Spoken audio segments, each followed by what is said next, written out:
Good morning বন্ধুরা, তোমরা সবাই কেমন আছো? আশা করি যে যেখানে আছো সবাই অনেক অনেক ভালো আছো। সুখেন সাথী চ্যানেলে তোমাদের সবাইকে অনেক অনেক স্বাগত, অনেক ভালোবাসা।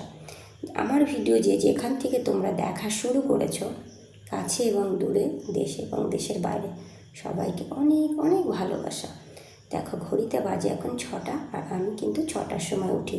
আমি প্রত্যেকটা ভিডিওতেই বলেছি আমি 6টার সময় উঠে দেখো আমি সিঁড়িটাকে ভালো করে মুছে নিচ্ছি। এই সিঁড়িটাকে মোছাই হচ্ছে আমার সকালের প্রথম কাজ, মানে কাজের শুরু। তো আমি সিঁড়িটাকে ভালো করে ঝাড় দিয়ে নিয়েছি প্রথমে, তো এখন ঝাড় দেওয়ার পরে মুছে নিচ্ছি। তো সিঁড়িটাকে না মুছলে কিন্তু সূর্যদেব কোথা দিয়ে আমার ঘরে আসবে বলো তো? আর ঘরটা মানে সিঁড়িটাই যদি আমার নোংরা থাকে, তাহলে সূর্যদেব এসে বলবে এই বাড়িতে প্রচণ্ড নোংরা, এই বাড়িতে ঢোকা যাবে না। তো সেই জন্য আগে সিঁড়িটা মুছে নিচ্ছি। তো তোমরাও যারা যারা মানে ফ্ল্যাটে থাকো কিংবা দোতলার উপরে থাকো, মানে সিঁড়িটা নেই, তোমাদের সিঁড়ির জায়গাটা নেই সকালবেলা উঠে, তো তারা কিন্তু দুয়ারে একটুখানি জল দিয়ে নেবে। কারণ দুয়ারে জল দিয়ে থাকলে পরে তাহলে কিন্তু সূর্যদেব তোমার মানে বাড়িটাকে ঠান্ডা রাখবে, একটা পজিটিভ এনার্জিবিটি মানে কাজ করবে তোমার মানে ঘরেতে। তো সবাই ওরকম করবে। সিঁড়ি নেই কী হয়েছে তাতে, একটু দুয়ারে জল দিয়ে দেবে। তো দেখো আমি সিঁড়িটাকে মুছে এবার উঠানটাকে ঝাড় দিচ্ছি। আমার বাড়িতে কিন্তু প্রচুর গাছ, তো সেই জন্য দেখো কদম ফুল ছিল, কদম ফুলের সে ফুলগুলো ঝরে ঝরে পড়েছে, প্রচুর নোংরা হয়েছে। তো উঠানটাকে আমি ঝাড় দিয়ে নিয়েছি। উঠানটাকে পুরো ঝাড় দিয়ে এবার আমি ঘরটা ঝাড় দিয়েছি। এই ঝাড় দিতে আর মুছতে সকালবেলা আমার 1 থেকে 1.5 ঘন্টা কিন্তু লেগে যায়। আমার বাড়িটা অনেকটা বড়, পুরো 1.5 বিঘে জমি নিয়ে কিন্তু আমার বাড়িটা। সামনে অনেকটা জায়গা আছে, পিছনেও কিন্তু অনেক জায়গা আছে, অনেক রকমের ফল ফলাদির গাছ আছে। তো আমি ঘর বারান্দায় ঝাড় দিয়ে মাছ নিয়েছিলাম, মাছটা কেটে রেখেছি, দুধ নিয়ে এসেছি, নিয়ে এসে সব রেখে দিয়ে আমি স্নান করে দেখো ফুলগুলো তুলে নিচ্ছি। আমার বাড়িতে অনেক রকমের ফুল গাছ আছে। তো আজকে শুধু সাদা রঙের ফুল তুলবো, ওই যে যে সাদা সাদা ফুল হয় না, টগর ফুল না কি বলে জানি না। তো এই ফুলটা কিন্তু অনেকের বাড়িতে দেখেছি, পাতা মানে পাপড়িগুলো একটু চেকন চেকন। তো আমার বাড়ির ফুলের পাপড়িগুলো কিন্তু খুব সুন্দর মোটা আর খুব সুন্দর, একদম ভরাট, খুব ভালো লাগে। তো ফুল তুলে নিয়ে এসেছি, নিয়ে এসে দেখো আমি ঠাকুরকে জল মিষ্টি দিয়ে দিয়েছি, এবার আরতি করছি। তো আমার ঠাকুরকে তোমরা সবাই দর্শন করে নাও, আজকে তোমাদের দিনটা খুব খুব খুব ভালো কাটবে। ওম নমঃ শিবায়, রাধে রাধে। দেখো আমি পুজোটা দিয়ে তারপরে আমি চা বসিয়ে দিয়েছিলাম। তো কী মাছ নিয়েছি চলো তাহলে তোমাদের আগে সেই জিনিসটাই দেখিয়ে দিই। মাছটা কিন্তু ওই যে পেট মোটা মাছ, কী বলে ওটাকে, ও হ্যাঁ, আমেরিকান রুই। তো এই আমেরিকান রুইটাই আজকে আমি নিয়েছিলাম। তো এখানে মাছের সাথে কিন্তু অনেকটা ডিম হয়েছিল। তো এই ডিমগুলো আমি ভাজা করব, আর মাছটাকে দিয়ে আমি শাকের তরকারি করব। ওই শাকটাকে আমি অনেকদিন আগে রেখেছিলাম, মানে কিছু মাছ পাচ্ছিলাম না, তো সেই জন্যে রান্না করে উঠতে পারিনি। তো আজকে রান্না করব শাক দিয়ে মাছ। দেখো আমি দুধটাকেও বললাম যে দুধ নিয়ে এসে মানে সব কিছু এনে কমপ্লিট করে তখন কিন্তু স্নান করতে গিয়েছিলাম। তো এবার দুধটাকে আমি ছেঁকে বসিয়ে দেবো, আর এক জায়গায় চা বসিয়ে দেবো। তো 3 জন মানুষ আমরা, আমি, ছেলে, মেয়ে।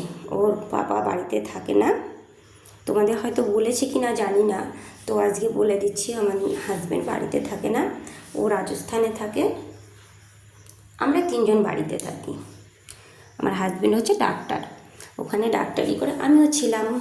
তো এখন ছেলে মেয়ে বড় হয়েছে, ওদের পড়াশোনা করাতে হবে, তো সেই জন্য এখন বাড়িতে থাকি। দেখো 3 কাপ চা বানিয়ে নিয়েছি, আর চায়ের সাথে হচ্ছে নোনতা বিস্কুট ছিল, কিছু পাঁপড় ভাজা করে নিয়েছি।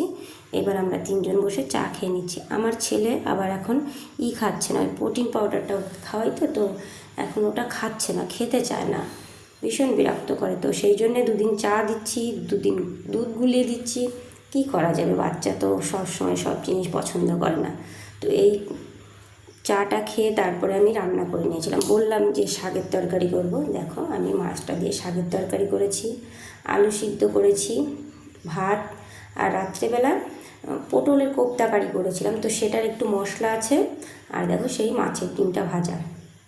তো এই রান্নাবান্নাটা করে আমরা খাওয়া দাওয়া করে নিয়েছি। খাওয়া দাওয়া করে যে বাসনপত্রগুলো ছিল সেগুলো আমি ভালো করে ধুয়ে নিয়েছি। ধুয়ে নেওয়ার পরে আমি বিছনাগুলো এমনিতে গুছিয়ে রেখেছি। তো উপর দিয়ে একটুখানি নোংরা পড়েছিল। সব বিছনা তো আমরা শুই না, সব বিছনাগুলো কিন্তু পড়ে থাকে। দেখো এই বিছনাগুলো সব পড়ে থাকে। আমরা একটা ঘরে শুই, আর বাদবাকি আমার দুটো রুম একদমই খালি পড়ে থাকে। এই দেখো এই ঘরটাতে একটু পরিষ্কার বিছনাটাকে একটু ঝেড়ে নিলাম। আর এই দেখো এই বিছনাটা কিন্তু কেউ থাকে না, এটাতে কেউ থাকে না, এটা এমনি গুছাতে হয়, পরিষ্কার করে রাখতে হয়। তো এই বিছানাটাও আজকে ভালো করে পরিষ্কার করে নিয়েছি, তোমাদের শুধুমাত্র দেখিয়ে দিলাম। এই দেখো এটাতে আমরা তিনজন থাকি।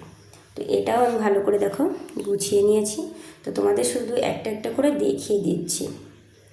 দেখো এবার সব কিছু গোছানোর পরে দেখো বিকাল হয়ে গিয়েছিল।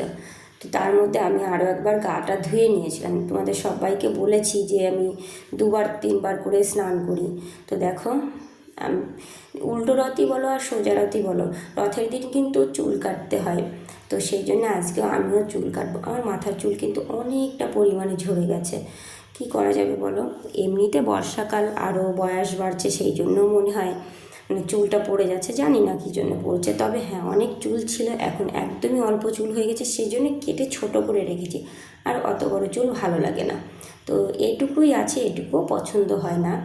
তো একটুখানি আমি দেখো কেটে দিয়েছি। মেয়ের চুলও কিন্তু আমি কেটে দিয়েছি। আগে ছিলাম কেশবতী, এখন হয়েছি টাকলাবতী। যেটুকু আছে এটুকু ওই টাক বললেই চলে।